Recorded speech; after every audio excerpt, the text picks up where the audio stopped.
আজকে আলোচনা করব অ্যান্টিপার্টাম হেমারেজ নিয়ে। তো অ্যান্টিপার্টাম হেমারেজ মানে আমরা বুঝতেই পারছি যেটা হচ্ছে অ্যান্টিনেটাল পিরিয়ডে যে হেমারেজ বা ব্লিডিং হচ্ছে তাকেই বলা হচ্ছে অ্যান্টিপার্টাম হেমারেজ।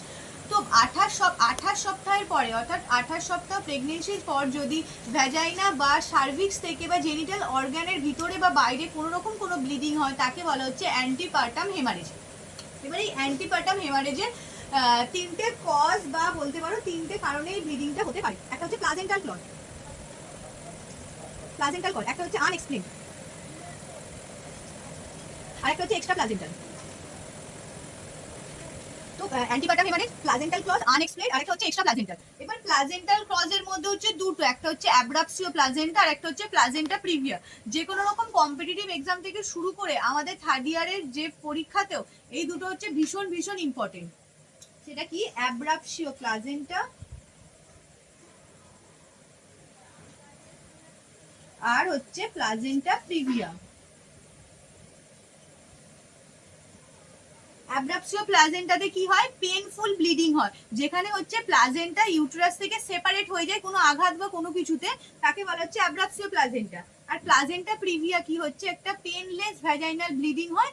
এক্সট্রা প্লাজেন্টাল কজটা হচ্ছে কি, যে প্লাজেন্টা ছাড়া অন্যান্য কারণে কোনো সার্ভিক্সে যদি কোনো আঘাত লাগে বা যদি সার্ভিক্সের ক্যান্সার থাকে, মানে প্লাজেন্টা বাদ দিয়ে অন্য কোনো কারণে যদি ব্লিডিং হয় সেটাকে বলা হচ্ছে এক্সট্রা প্লাজেন্টা। আর আনএক্সপ্লেইন, মেডিকেল সায়েন্সে আনএক্সপ্লেইন অনেক কিছুই থাকে যেটা আনএক্সপ্লেইন পদ্ধতিতে ব্লিডিং হতে পারে, কিন্তু আমাদের এপিএইচ এর মেন ফোকাস হবে কি এই অ্যাব্রাপসিও প্লাজেন্টা আর প্লাজেন্টা প্রিভিয়া, যেটা হচ্ছে প্রচুর প্রচুর ইম্পর্টেন্ট তোমাদের ক্লিনিক্যাল ক্ষেত্রে এবং ভবিষ্যতে কম্পিটিটিভ এক্সামের জন্য। এবার দেখো, অ্যাব্রাপসিও প্লাজেন্টা মানে আমরা বুঝে গেলাম যেটা হচ্ছে পেনফুল ভ্যাজাইনাল ব্লিডিং, আর প্লাজেন্টা প্রিভিয়া মানে হচ্ছে পেনলেস ভ্যাজাইনাল ব্লিডিং। এবং প্লাজেন্টা প্রিভিয়া হচ্ছে যে 1/3 cause of antepartum haemorrhage in pregnancy. প্রেগনেন্সিতে যত মানে ব্লিডিং নিয়ে মায়েরা আসে তার বেশি 1/3 কজ হচ্ছে প্লাজেন্টা প্রিভিয়া। এবার থার্ড ইয়ারে অনেক সময় কোয়েশ্চেন আসে, a mother 25 years old come to the emergency department with painless vaginal bleeding, diagnose the mother। তো যখনই কোথাও দেখবে পেনলেস ভ্যাজাইনাল ব্লিডিং তখনই একদম চোখ নাক কান বুঝে করে দেবে কি প্লাজেন্টা প্রিভিয়াতে। প্লাজেন্টা প্রিভিয়া মিন্স হচ্ছে প্লাজেন্টা সিচুয়েটেড বা implanted in the lower uterine segment partially or centrally. অর্থাৎ কি, যদি আমরা ইউটেরাস ধরি তো আমরা কি জানি ইউটেরাসের প্লাজেন্টা কোথায় সিচুয়েটেড হয়? এই এখানটা সিচুয়েটেড হলো, এটা কর্ড গেল এবং বেবিটা এখানে এইভাবে থেকে গেল। এটা হচ্ছে নর্মালি সিচুয়েটেড প্লাজেন্টাতে। কিন্তু প্লাজেন্টা প্রিভিয়াতে কি হবে? প্লাজেন্টাটা উপরের দিকে না হয়ে এরকম নিচের দিকে সিচুয়েটেড করবে, মানে লোয়ার ইউটেরাইন সেগমেন্টে সিচুয়েটেড হবে। সেটা পার্সিয়ালি বা সেন্ট্রালি হচ্ছে অসকে কভার করে যাবে। এবং প্লাজেন্টা প্রিভিয়া টোটাল 4 ভাগে ভাগ করা হয়েছে, টাইপ 1, টাইপ 2, টাইপ 3, টাইপ 4। কিভাবে? মানে লোয়ার ইউটেরাইন সেগমেন্টে তার ইমপ্ল্যান্টেশনের উপর ভিত্তি করে হচ্ছে প্লাজেন্টা মানে প্রিভিয়াকে 4 ভাগে ভাগ করা হয়ে থাকে। পরীক্ষায় প্লাজেন্টা প্রিভিয়া আছে, প্লাজেন্টা প্রিভিয়াতে যদি ছবি না আঁকো লেখাটার কোনো ভ্যালুই নেই। তো তুমি লেখো এক লাইন কিন্তু ছবি আঁকো, তোমার ইমপ্রেশন এমনিই ভালো হয়ে যাবে। তো তাহলে টাইপ 1 প্লাজেন্টা প্রিভিয়া, এরভাবে ইউটেরাসের ছবি আঁকবে, এটা অস, ইন্টারনাল অস দিলে আর এরকম। এটা কি বোঝাচ্ছে? যে টাইপ 1 প্লাজেন্টা প্রিভিয়া, যাকে আমরা বলে থাকি লো লাইন প্লাজেন্টা প্রিভিয়া, লো লাইন প্লাজেন্টা প্রিভিয়া, যেখানে হচ্ছে নো টাচ টু ইন্টারনাল অস। এক্ষেত্রে ইন্টারনাল অসকে প্লাজেন্টা টাচ করছে না, কিন্তু মার্জিনকে, লোয়ার লাইনের মার্জিনটাকে টাচ করে যাচ্ছে। তারপর হচ্ছে টাইপ 2। টাইপ 2 তে কি হচ্ছে? টাইপ 2 তে হচ্ছে যে ইন্টারনাল অসকে হালকা করে টাচ করে যাচ্ছে, প্লাজেন্টাটা ইন্টারনাল অসকে টাচ করে যাচ্ছে এবং একে বলা হচ্ছে যে মার্জিনাল প্লাজেন্টা প্রিভিয়া।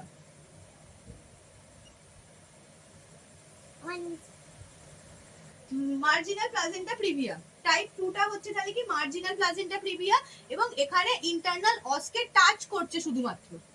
তো টাইপ 3 হচ্ছে পার্সিয়াল আর ইনকমপ্লিট প্লাজেন্টা প্রিভিয়া, এক্ষেত্রে কি হচ্ছে ইন্টারনাল অসকে পার্সিয়ালি কভার করছে, পুরো কভার করছে না।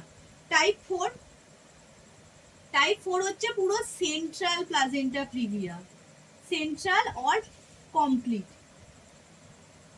এবং এক্ষেত্রে কি হচ্ছে ইন্টারনাল অসকে পুরো কভার করে দিচ্ছে এবং পুরো একদম প্লাজেন্টাটা এইভাবে সিচুয়েশন করছে। তো তাহলে এইভাবে সিচুয়েশন হওয়ার ফলে কি হবে, আমরা জানি কি যে নর্মাল ডেলিভারির আগে বা প্রাইমি মায়েদের ক্ষেত্রে 1 সপ্তাহ আগে থাকতে কি হয় যে সার্ভিক্স হচ্ছে একটু একটু করে স্ট্রেচ হতে থাকে। তো তাহলে যখনই এই ইন্টারনাল অস বা অসটা যখন একটু একটু করে স্ট্রেচ হবে, তো তাহলে প্লাজেন্টার তলার মাটি আর কিছু থাকবে? একটা একটা জিনিস অসের ওপরে তৈরি হচ্ছে প্লাজেন্টাটা, তো তাহলে যখনই এই জায়গাটা স্ট্রেচ হচ্ছে, এই জায়গাটা ফাঁকা হয়ে যাচ্ছে, তাহলে প্লাজেন্টার নিচে আর কিছু থাকছে না, তো তাহলে প্লাজেন্টা তো অটোমেটিক ব্লিডিং শুরু হয়ে যাবে। আমরা জানি কি প্লাজেন্টা কি, প্লাজেন্টা এক প্রকার হচ্ছে যে সেই গাছের গুঁড়ি যেমন হয় একদম শিকড় মাটির নিচে যত ইচ্ছা বংশ বিস্তার করে, তেমন প্লাজেন্টা হচ্ছে ইউটেরাসের ভিতরে একটা শিকড় গঠন করে। কিন্তু শিকড়ের মাটি যদি দুর্বল হয়, ইন্টারনাল অস এদিকে ফাঁকা হয়ে যাচ্ছে, তো তাহলে প্লাজেন্টাও তো ফাঁকা হয়ে যাচ্ছে, প্লাজেন্টার তলা থেকে পুরো পায়ের তলা থেকে মাটি সরে যাচ্ছে এবং ব্লিডিং শুরু হচ্ছে এবং পুরো পেনলেস ব্লিডিং, মা কোনো ফিলই করবে না, হঠাৎ করে ব্লিডিং শুরু হয়ে যাবে। এবং একটা কথাও আছে যে মা সাডেন ঘুম থেকে উঠবে এবং ঘুম থেকে উঠে নিজেকে দেখবে সে ফুল অফ ব্লাডে শুয়ে আছে, কারণ সে বুঝতেই পারেনি তার পেনলেস ভ্যাজাইনাল ব্লিডিং হয়ে গিয়ে একদম ভয়ঙ্কর অবস্থা হয়ে গেছে। এটাকে বলা হচ্ছে প্লাজেন্টা প্রিভিয়া। তো প্লাজেন্টা প্রিভিয়া যদি প্লাজেন্টা প্রিভিয়া আর অ্যাব্রাপসিও প্লাজেন্টা এমনই দুটো অপোজিট জিনিস, যদি আমরা একসাথে করেসপন্ডিংলি পড়ি তাহলে দুটো সিমটমস বা দুটো প্যারালালি যদি আমরা মানে কম্পেয়ার করি, তো জিনিসটা বোঝাটা খুব সহজ হয়। তো প্লাজেন্টা প্রিভিয়া আমরা দেখে নিয়েছি, যখন প্লাজেন্টা হচ্ছে লোয়ার ইউটেরাইন সেগমেন্টে সিচুয়েটেড করছে, that is placenta praevia. And abruptio placenta is that abruption of placenta. We can understand that abruption of placenta means abruptio প্লাজেন্টাতে প্লাজেন্টা সিচুয়েটেড নরমালি হবে, নরমালি সিচুয়েটেড প্লাজেন্টাতে যখন প্লাজেন্টা সেপারেশনের ফলে bleeding হচ্ছে তখন তাকে বলা হচ্ছে abruptio placenta, means that is the uterus. তো এখানে প্লাজেন্টা আছে, কোনো কারণে ট্রমা হলো, মা হয়তো একটা ভারী বালতি চাগাতে গেল, তারপরে প্লাজেন্টাটা কি হলো, সেপারেট হয়ে গেল, এবং তারপর যদি ব্লিডিং শুরু হয় তাহলে সেটা হচ্ছে অ্যাব্রাপসিও প্লাজেন্টা। বা হচ্ছে যে বাড়িতে হচ্ছে যে ডোমেস্টিক ভায়োলেন্স হয়েছে, মারপিট হয়েছে, মায়ের পেটে হয়তো তার হাজবেন্ড লাথি মেরে দিয়েছে, বা কোনো রকম কোনো মা পড়ে গেছে, বাথরুমে পড়ে গেছে, তার ফলে প্লাজেন্টাটা ইউটেরাইন ওয়াল থেকে সেপারেট হয়ে গেছে। মানে সাপোজ যেমন যদি ধরা হয় একটা ঝড় হয়েছে, ঝড়েতে গাছ হচ্ছে মাটি থেকে উবড়ে গেছে কিছুটা, আমরা দেখি তো ঝড়েতে মাটি পুরো উবড়ে যায়, তো সেরকমও যদি প্লাজেন্টা কোনো কারণে ইউটেরাইন ওয়াল থেকে সেপারেট হয়ে গেল তখন তাকে বলা হচ্ছে অ্যাব্রাপসিও প্লাজেন্টা। তো আমরা প্লাজেন্টা প্রিভিয়ার সাথে অ্যাব্রাপসিও প্লাজেন্টার পার্থক্যটা আইডেন্টিফাই করে নিলাম। তো আরেকটা হচ্ছে প্লাজেন্টা প্রিভিয়াতে পেনলেস ব্লিডিং হচ্ছে, তাহলে নেচার অফ ব্লিডিং কি, পেনলেস। প্লাজেন্টা প্রিভিয়াতে পেনলেস ব্লিডিং হচ্ছে এবং কজলেস। প্লাজেন্টা প্রিভিয়ার সাথে তিনটে ওয়ার্ড একদম মাথায় ঢুকিয়ে নেবে, পেনলেস, কজলেস, সাডেন অনসেট। হঠাৎ করে শুরু হবে, তার কোনো পেন নেই, কজ নেই, মা শুয়ে আছে, ব্লিডিং শুরু হয়ে গেছে। আর অ্যাব্রাপসিও প্লাজেন্টাতে অবশ্যই একটা কজ থাকবে এবং অবশ্যই এটা পেনফুল হবে। মানে পেনফুল তো যথেষ্ট না, একটা প্লাজেন্টা যদি সেপারেট হয়ে যায় ইউটেরাইন ওয়াল থেকে কতটা কষ্টকর হবে, পুরো পেটটা টেন্ডার হয়ে থাকবে এবং ব্লাডটা হবে ডার্ক কালারের, এবং সেটা হবে কজ ফুল, কারণ কজ ছাড়া তো প্লাজেন্টা কখনোই সেপারেট হবে না। এবার হচ্ছে নেচার অফ ব্লিডিং তাহলে হয়ে গেল, এবার হচ্ছে কালার অফ ব্লিডিং। প্লাজেন্টা প্রিভিয়ার ক্ষেত্রে হবে bright red colour, bright red colour. আর অ্যাব্রাপসিও প্লাজেন্টার ক্ষেত্রে কি হবে, ডার্ক কালার ব্লাড। তো ব্রাইট রেড কালার কেন হবে, আমরা প্লাজেন্টা প্রিভিয়ার ব্লিডিং এর কারণ আমরা দেখে নিয়েছি যে প্লাজেন্টাটা যেহেতু লোয়ার ইউটেরাইন সেগমেন্টে অবস্থিত, যখনই সার্ভিস স্ট্রেচ হচ্ছে প্লাজেন্টা নিচে মাটি পাচ্ছে না এবং ব্লিডিং শুরু হয়ে যাচ্ছে কোনো কারণে, বা যেহেতু প্লাজেন্টাটা একদম ভ্যাজাইনার কাছে আছে কোনো কারণে কিছু একটু হলে ব্লিডিং শুরু হয়ে যাচ্ছে। তো এটা ব্রাইট রেড কালারের। কিন্তু অ্যাব্রাপসিও প্লাজেন্টা কোনো আঘাতে কোনো রকম কোনো কজের কারণে হচ্ছে, তো সেক্ষেত্রে তো ওটা ডার্ক কালার ব্লাড হবে। এবার প্লাজেন্টা প্রিভিয়াতে পেটের কন্ডিশন কি থাকবে, মায়ের পেটের কন্ডিশনের কোনো রকম কোনো টেন্ডার থাকবে না, কিছু হবে না, মা নর্মাল জাস্ট ব্লিডিং হয়ে যাবে, তাহলে no tenderness, no pain, no tender. কিন্তু অ্যাব্রাপসিও প্লাজেন্টাতে পেটটা পুরো টাইট হয়ে থাকবে এবং টেন্ডার হয়ে থাকবে, পুরো টেন্ডারনেস ফিল হবে। আরেকটা হচ্ছে প্লাজেন্টা প্রিভিয়ার ব্লাড হচ্ছে অলওয়েজ রিভিল টাইপ, মানে প্লাজেন্টা প্রিভিয়া হচ্ছে অলওয়েজ কিন্তু ব্লাড রিভিল, মানে ব্লাড বেরোচ্ছে, সবাই দেখতে পাচ্ছে যে হঠাৎ করে মায়ের ভ্যাজাইনা থেকে বা জেনিটাল অর্গান থেকে হু হু করে ব্লাড বেরোচ্ছে, একদম রিভিল। কিন্তু অ্যাব্রাপসিও প্লাজেন্টার ক্ষেত্রে কিন্তু রিভিল বা হচ্ছে কনসিল্ড বা মিক্সড দু রকমই হতে পারে, কারণ দেখো তাহলে রিভিল, মিক্সড অর কনসিল্ড দুটো হতে পারে। কেন, দেখো ধরো এটা ধরো একটা ইউটেরাস, এইখানের ওয়ালে সেপারেশন হয়ে গেছে, সাপোজ ধরো এখানের ওয়ালে প্লাজেন্টাটা সেপারেট হয়ে গেছে, তো এখান থেকে যে ব্লিডিংটা হলো সেই ব্লাডটা হয়তো নিচে নামলোই না, এখানেই ক্লট হয়ে জমা হয়ে গেল এবং মায়ের পেটে অসম্ভব যন্ত্রণা শুরু হয়ে গেল এবং সেপারেশন হয়ে গেছে, মা জানতেই পারে মায়ের পেটের যন্ত্রণা শুরু হয়েছে এবং ব্লাডটা পুরো ডার্ক কালার হয়ে গেছে, ভেতরেই থাকে, তাহলে এটা কি কনসিল টাইপ, মানে ব্লিডিং ভিতরে হয়েছে জানতেও পারেনি মা। এবং অ্যাব্রাপসিও প্লাজেন্টা হচ্ছে সব থেকে খতরনাক, অনেক মায়েরা বুঝতেও পারে না ভিতরে প্লাজেন্টা সেপারেট হয়ে যায়, ব্লিডিং ভিতরে হয়ে ইন্টারনাল হয়ে বেবি, আর বেবি হয়তো বেবি ডেথও, মানে ইন্টারফিটাল ডেথের ক্ষেত্রে অনেক কারণ কিন্তু অ্যাব্রাপসিও প্লাজেন্টা। এটা হচ্ছে তাহলে কনসিল হলো। এবার রিভিল কি করে হতে পারে, হয়তো দেখা গেল যে এইখানটা নিচের দিকটা প্লাজেন্টাটা সেপারেশন হয়েছে এবং সেপারেশন হওয়ার ফলে কয়েক ফোঁটা ব্লাড এই নিচ দিয়ে অস দিয়ে বেরিয়েছে, কয়েক ফোঁটা ফোঁটা ব্লাড। আবার মিক্স টাইপও হতে পারে যে ভিতরে অনেকটা ব্লিডিং হয়ে গেছে, হয়তো বাইরের দিকে 1-2 ফোঁটা ব্লিডিং বেরিয়েছে কিন্তু ভিতরে অনেক ব্লিডিং হয়ে পড়ে আছে। তো তাই জন্য মায়েদেরকে সবসময় বলা হয় যদি কোনো রকম কোনো স্পটিং বা ভ্যাজাইনাল ব্লিডিং দেখা যায় সঙ্গে সঙ্গে হসপিটালে যেন চলে আসে, কারণ ভিতরে কি হচ্ছে জানা যায় না এবং বাচ্চা নড়ছে কি সবসময় খেয়াল রাখতে হয়। আমাদের মেডিকেল কলেজে একটা মা এসেছিল, সে 2 দিন ধরে সে জানতেও পারেনি যে তার ভিতরে বেবি মারা গেছে, কারণ ওরকম অ্যাবডাকশন প্লাজেন্টা হয়েছে, প্লাজেন্টা পুরো সেপারেট হয়ে গেছে। আর প্লাজেন্টা সেপারেট হওয়া মানে কি, বাচ্চার রেসপিরেশন হচ্ছে না, কারণ প্লাজেন্টার মাধ্যমে রেসপিরেটরি সিস্টেমটা অ্যাক্টিভ থাকে। তো তাহলে অ্যাবডাকশন প্লাজেন্টা কিন্তু মোস্ট ডেঞ্জারাস।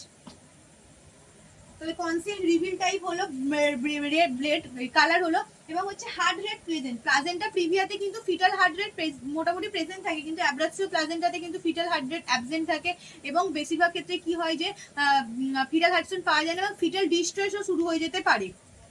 এবং প্লাজেন্টা প্রিভিয়াতে যে প্রেজেন্টেশনটা সবসময় ব্রিজ প্রেজেন্টেশন হয়, কারণ যদি প্লাজেন্টাটা লোয়ার লাইনে থেকে যায় তাহলে কি হেড এঙ্গেজ হবে, কখনোই হেড এঙ্গেজ হবে না, হেডটা কি হবে ফ্লোটিং অবস্থায় থাকবে, বেবির হেডটা ফ্লোটিং অবস্থায় থাকবে। কিন্তু অ্যাবডাকসিও প্লাজেন্টাতে কিন্তু হেড এঙ্গেজমেন্ট সমস্ত কিছু হয়েও যেতে পারে, দিয়ে প্লাজেন্টা সেপারেট হতেই পারে, কারণ কখন কজে কখন হঠাৎ সেপারেশন, কখন হঠাৎ করে ব্লিডিং শুরু হবে কেউ কিন্তু জানে না। প্লাজেন্টা প্রিভিয়ার ক্ষেত্রে ফান্ডাস হাইট কিন্তু মোটামুটি নর্মালি থাকে, মানে পেনলেস ব্লিডিং হয়েছে, মা এসেছে, যদি ফান্ডাল হাইট দেখা যায়, মা যদি 36 সপ্তাহে থাকে 36 সপ্তাহে ফান্ডাস হাইট যত, এই যে ফান্ডাস হাইটটা যেটা আছে সেই ফান্ডাস হাইটটা নরমালি থাকে, মানে 36 সপ্তাহে যত থাকার কথা ততই থাকে। কিন্তু অ্যাব্রাপসিও প্লাজেন্টার ক্ষেত্রে ফান্ডাস হাইট কিন্তু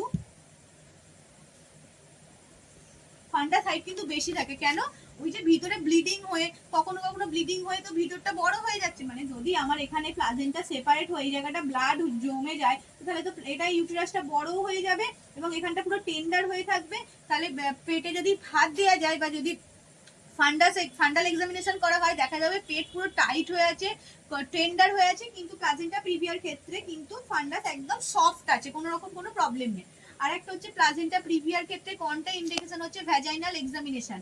ভ্যাজাইনাল এক্সামিনেশন একদম করা যাবেই না, কন্ট্রা ইন্ডিকেটেড, কারণ এখানে যদি ভ্যাজাইনাল এক্সামিনেশন করা হয় তো ভ্যাজাইনাল মুখেই তো প্লাজেন্টাটা আছে, এক্সামিনেশন করলে হু করে ব্লিডিং শুরু হয়ে যাবে।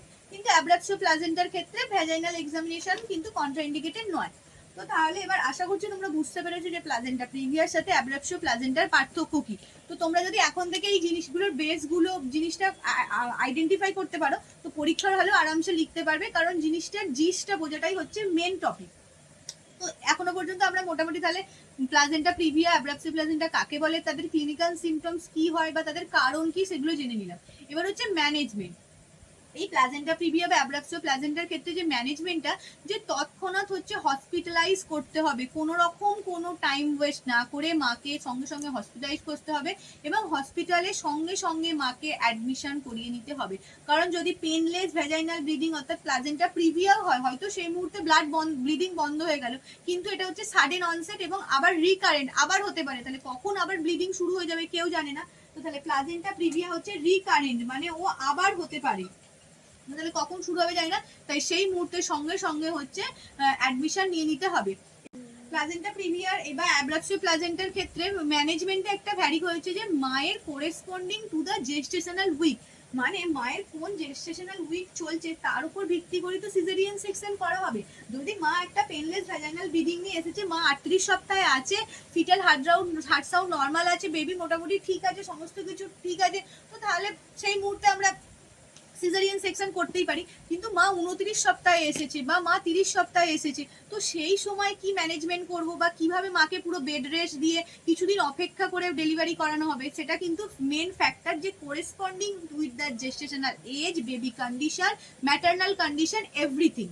তো যদি ম্যানেজমেন্ট দেখো এপিএইচ এর, যে all APH mother should be admitted in the ward, অবশ্যই তাকে অ্যাডমিট করে নিতে হবে, এবং quick general assessment for pallor, pulse rate and blood pressure, যে সঙ্গে সঙ্গে একটা জেনারেল অ্যাসেসমেন্ট করে নেবো যে তার কতটা ব্লাড লস হয়েছে, কতটা পেল হয়ে গেছে, তার পালস রেট কত, যে তার শকে চলে যেতে পারে কি, সেগুলো তো অ্যাসেস করে নেবো। তারপর অবশ্যই সঙ্গে সঙ্গে আইভি ক্যানুলেশন করবো এবং সঙ্গে সঙ্গে আরএল চালিয়ে দেবো, যেহেতু ব্লাড লস হচ্ছে। তারপর হচ্ছে যে ব্লাড স্যাম্পল কালেকশন করে নেবো, কারণ ব্লাড স্যাম্পল কালেকশন করে হিমোগ্লোবিন লেভেল দেখবো আর ব্লাড গ্রুপিং দেখবো, কারণ এত ব্লিডিং লস হচ্ছে, এত ব্লিডিং হচ্ছে, যে কোনো সময় কিন্তু মাকে ব্লাড দিতে হতে পারে, এবং হচ্ছে যে ব্লাড ট্রান্সফিউশন দিতে হতে পারে, সেটা করে নেবো। এবং ভালভাল এক্সামিনেশন করবো, মানে ইন্সপেকশনের মাধ্যমে, মানে জাস্ট চোখে দেখিয়ে নেবো যে ওখানটার অবস্থা কি হয়ে আছে, জল ভেঙেছে না আরও কতটা ব্লিডিং হচ্ছে, কি পরিস্থিতি, সেই জায়গাটা জাস্ট ইন্সপেকশন করবো। তারপর হচ্ছে ক্লোদিং দেখবো, যে ক্লোদিংটা কেন দেখবো, যে মায়ের জামা কাপড়ে কত পরিমাণ ব্লাড লেগে আছে, সেটা দেখে আমরা বুঝতে পারবো যে কী হারে ব্লাড লস হয়েছে, এবং তারপর একটা স্টেরাইল প্যাড হচ্ছে মায়ের ভ্যাজাইনাতে দিয়ে দেবো। তারপর হচ্ছে এই যে ম্যানেজমেন্টটাকে দুটো ভাগে ভাগ করা হচ্ছে, একটা হচ্ছে এক্সপেক্টেন্ট ম্যানেজমেন্ট আর একটা হচ্ছে অ্যাক্টিভ ম্যানেজমেন্ট। এক্সপেক্টেড ম্যানেজমেন্ট কখন করব, যদি জেস্টেশনাল এজ 37 উইক্সের কম থাকছে, অ্যাবসেন্ট অফ অ্যাক্টিভ ব্লিডিং এই মুহূর্তে নেই, মা ব্লিডিংয়ের কজ নিয়ে অ্যাডমিশন হয়েছে হসপিটালে, কিন্তু এই মুহূর্তে মায়ের অ্যাক্টিভ ব্লিডিং নেই, এবং ফিটাল হার্ট সাউন্ডও প্রেজেন্ট আছে। এক্সপেক্টেন্ট ম্যানেজমেন্ট মানে কি, রয়ে বসে ম্যানেজমেন্ট করা, মানে হচ্ছে যে এই মুহূর্তে না করলেও হবে, একটু যদি আমরা স্থির হয়ে যাই তাহলে কিন্তু হতে পারে। তারপর হচ্ছে মাদার ইজ স্টেবল, যে মা স্টেবল আছে, নো এক্সস্টন টু দ্য মাদার, মায়ের কোনো এক্সস্টন হচ্ছে না, mother is not in the labour, মা লেবারেও নেই, তো তাহলে ওয়েট করে যাব 37 সপ্তাহ পর্যন্ত, কারণ আমরা এখানে দেখছি যে মায়ের 37 উইক্সের কম আছে, তাহলে 37 উইক্সের কম উইক্সের বাচ্চাকে যদি আমরা ডেলিভারি করি সেটা বেশি রিস্কের, তাহলে যদি এই পজিটিভিটিগুলো থাকে তখন আমরা ওয়েট করে যাব 37 সপ্তাহ পর্যন্ত। এটা হচ্ছে এক্সপেক্টেড ম্যানেজমেন্ট। এবার অ্যাক্টিভ ম্যানেজমেন্ট কি করব, যদি অ্যাক্টিভ ব্লিডিং একদম প্রেজেন্ট থাকে, কোনোভাবেই ব্লিডিং কমছে না, মাদার ইজ নট স্টেবল, মা কোনোভাবে স্টেবল নেই, ফিটাল হার্ট সাউন্ড হচ্ছে অ্যাবসেন্ট বা হচ্ছে অল্প অল্প পাওয়া যাচ্ছে বা ফিটাল হার্ট সাউন্ড কমে যাচ্ছে, মাদার ইজ ইন লেবার এবং মাও লেবারে চলে গেছে, জেস্টেশনাল এজ হচ্ছে মোর দ্যান 37 উইক্স, তাহলে জেস্টেশনাল এজ 37 উইক্সের বেশি হয়ে গেছে, তো এই সময় যদি আমি ডেলিভারি করাও কোনো প্রবলেম নেই।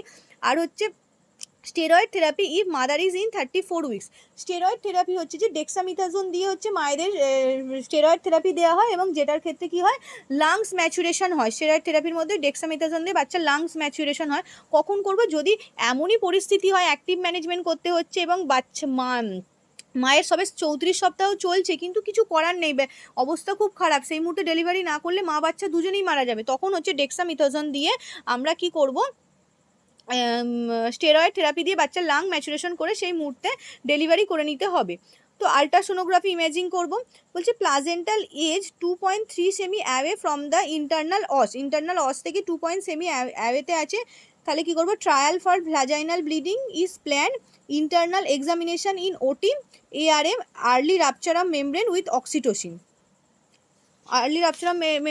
Oxytocin, labour progressed active bleeding is absent vaginal delivery, যদি এটা হয় যে মায়ের ইন্টারনাল এক্সামিনেশন করলাম, ওটিতে গিয়ে আর্লি রাপচার অফ মেমব্রেন করলাম অক্সিটোসিন দিয়ে, এবং মায়ের আর লেবার প্রোগ্রেস করে গেছে এবং ব্লিডিংও অ্যাবসেন্ট আছে, তো সেক্ষেত্রে আমরা ভ্যাজাইনাল ডেলিভারি করে দিতে পারি। তারপর বলছে যদি all mother with low lying placenta praevia go through caesarean section, যে সমস্ত মাগুলো low lying placenta praevia mainly caesarean সেকশনই করা হয়, আর বলছে all mother with low lying placenta praevia go through the caesarean delivery, placenta edge 2 cm away from the internal os caesarean delivery. তো এইভাবে যদি তোমরা, আর হ্যাঁ সবসময় ম্যানেজমেন্ট আসা মানে গাদা ধরা এতটা লিখবো ওরকম করবে না, এইভাবে যদি তুমি স্টেপ বাই স্টেপ সুন্দরভাবে ছক করতে পারো তখন কিন্তু ফুল মার্কসই পাওয়া যায়, আমি এটাতে ফুল মার্কসই পেয়েছিলাম দেখছি। আশা করছি তোমরা বুঝতে পারলে প্লাজেন্টা প্রিভিয়া আর অ্যাব্রাপসিও প্লাজেন্টা কি। তো এগুলো ম্যানেজমেন্ট পর্যন্ত হলো, কিন্তু কমপ্লিকেশনও থাকে যে যদি প্লাজেন্টা প্রিভিয়া হয় বা অ্যাব্রাপসিও প্লাজেন্টা হয় কী কী কমপ্লিকেশন হতে পারে। কমপ্লিকেশন মানে ম্যাটারনাল বা প্রেগনেন্সির ক্ষেত্রে সবসময় কমপ্লিকেশন দুটো ভাগে ভাগ হবে, একটা হচ্ছে মায়ের কমপ্লিকেশন, একটা হচ্ছে বাচ্চার কমপ্লিকেশন। মায়ের কমপ্লিকেশন কী হতে পারে, এত ব্লিডিং হচ্ছে অ্যানিমিয়া হয়ে যেতে পারে, মা শকে চলে যেতে পারে, মায়ের কার্ডিয়াক অ্যারেস্ট হতে পারে, যে কোনো যা কিছু হতে পারে। আর ফিটাল কি, ফিটাল ডেথ হয়ে যেতে পারে যেহেতু এত ব্লিডিং হচ্ছে। বা হচ্ছে যদি অ্যাব্রাপসিও প্লাজেন্টা হয় সেক্ষেত্রে ইন্টারইউটেরাইন ফিটাল ডেথও হতে পারে। তো এইগুলো হচ্ছে যে ফিটাল বা এই কমপ্লিকেশন। আশা করছি তোমরা বুঝতে পেরেছো। আর থ্যাংক ইউ। যদি এরকম আরও টপিক নিয়ে তোমরা চাও আমি আলোচনা করি, অবশ্যই কমেন্টে জানিও।